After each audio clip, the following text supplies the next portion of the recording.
In my drawing, I have set of points. All these points are related to some names of trees. You can say jack tree, mango tree, guava tree, oak tree, tamarind tree, like this. So let us say we only need to see the one part of the name here. Instead of jack tree, let us say we need to only see tree on all these points. So how to do that? So you can either edit one point, or you can edit all of these points. In my drawing, I have put all these drawings into a point group called point group 1.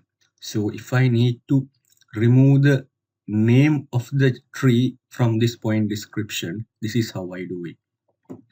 I right click here, point group, go to edit points. I would select all these points at once. So after the full description, you have a column called description format. Usually it is hide like this. You have to expand it. So the description format would be appear. So there you have to right click and go to edit. So then you have to type $, then 1.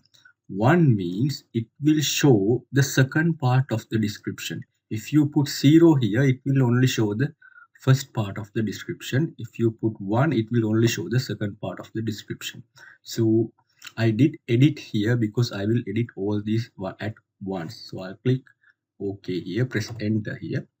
So everything becomes $1. Then you can see all these points now become tree only. If you need to see only the names of the trees, you can, in the same manner, instead of $1, $0. So now you can see all the names of the trees.